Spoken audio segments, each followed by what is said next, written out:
Hello and welcome back to the Weekend Project here on Catch Up Sessions. We're changing it up, as you can see or hear, having received the suggestion for us to pick the energy up a bit in these monologue sesh/voice diaries. Introspection, after all, does not have to sound somber, but you do you. It depends on what kind of self-talk you do in your head. But since this is in a podcast format, I kind of have to think about you too, who is right now spending 10 minutes of your precious time listening to my babbling, and I thank you for that.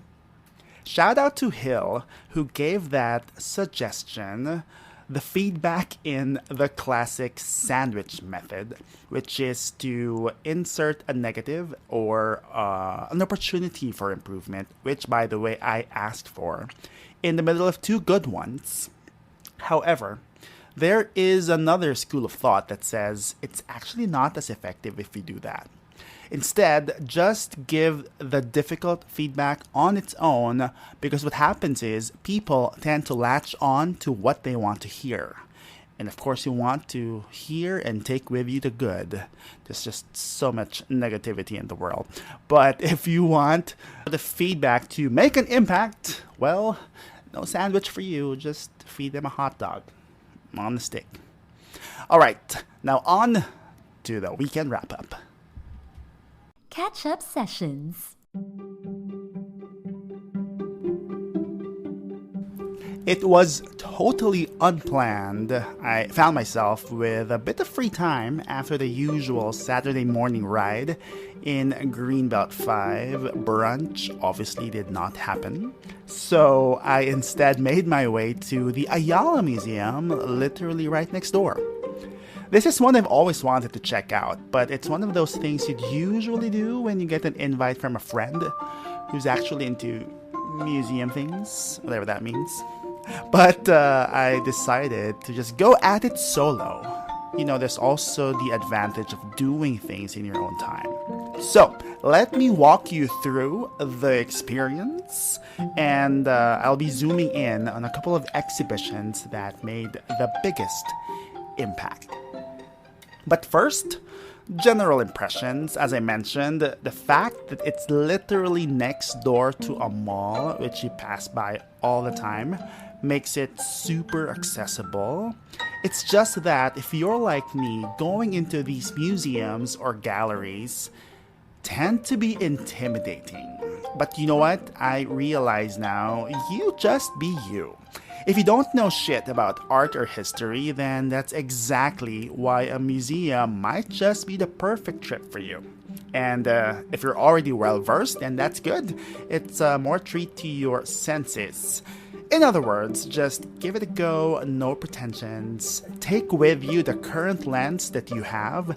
Who knows, you might actually come out of that with a different perspective, which is exactly what happened when I finished one of the exhibits called Gold of Ancestors. It has to be actually said that way. The pre-colonial treasures in the Philippines. It's the very first one that they recommend you to visit at the top floor. Then you can just make your way down the building from there. The way it goes, you enter a room which kicks off with a documentary in this mini IMAX-like space, super cozy. What caught my eye, though, immediately was the glass floor that has some of the gold pieces underneath them. You literally can stand on top of it, looking through the glass below you, and seeing the artifacts. And with that, a random tip. Wear nice shoes. It will be great for photos. After that quick mini-movie, you then step into this little maze, which again has a couple more of these floor installations and the usual eye-level displays. I am living for all of the gold on display. From the title itself, it's pre-colonial, meaning before all of the Spanish conquest came in to the shores. The thing is, whenever someone mentions Philippine history, a big chunk of what displays in my head, or what registers, will be Spanish time, or the very least, like Lapu-Lapu. But we don't actually dive into a lot of detail of what it's like back then.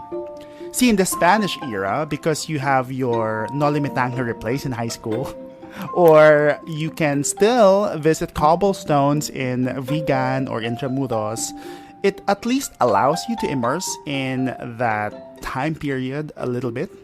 So much in the same way, seeing the actual gold artifacts used as jewelry or bowls, or even used for burying the dead, because what they do is to put like a sheet mask made of gold on someone's face.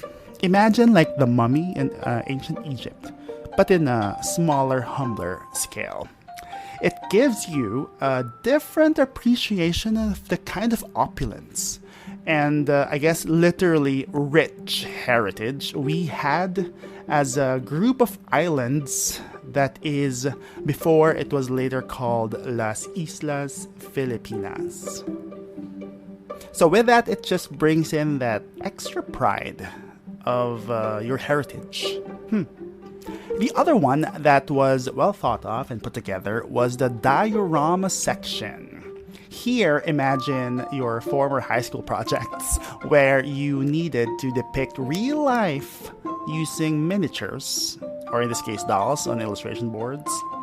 Now, while it can feel like you're looking at high school projects, but this is of course the professionally done versions, consider it just like how you would appreciate a photo. Or in this case, a 3D rendering of the events that you read in your history books. It's a reimagining of what you think it is versus the interpretation that you have in your head of the written text.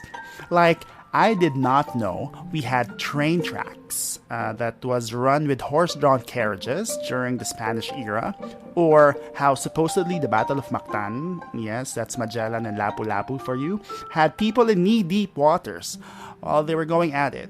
So that is very helpful if you're a visual learner, just like me, to actually help you remember a bit of those events. And what I like is as it continues to evolve, since it starts pre-colonial, like imagine prehistoric up until the big chunk of Spanish American influence, even the war with the Japanese. It goes into the more recent ones, but they changed it up to not go the usual diorama.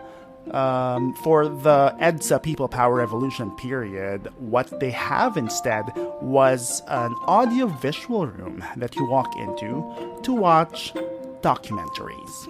Now, I'm not usually a fan of those. I tend to skip in my other museum visits. But since, by coincidence, it was also the People Power Revolution anniversary that day, I decided to stand through it. And what I can say is, what a great reminder it is. Something to look back and sort of realize what your role can be in the society that you live in. I won't get into much of that. That's maybe for another weekend. All in all, I'd say the museum was well put together. It even, I dare say, it rivals what I've seen during my visits in the Smithsonian in Washington, D.C. Of course, this one is in a much, much smaller scale. But what I admire is how it's just well thought of. And I'm not talking about the curation of the pieces, because that's sometimes very subjective. What I'm referring to is the execution of the multiple display types and the routes to be able to check out different types of pieces in different ways. My gosh, the building itself is a marvel to just hang around with. And even outside, they do change up some of the big installations. There's a car parked there at the moment, which is again part of this whole museum experience.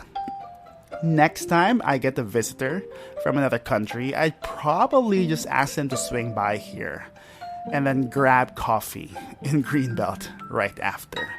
Just perfect for the mall rat that I am.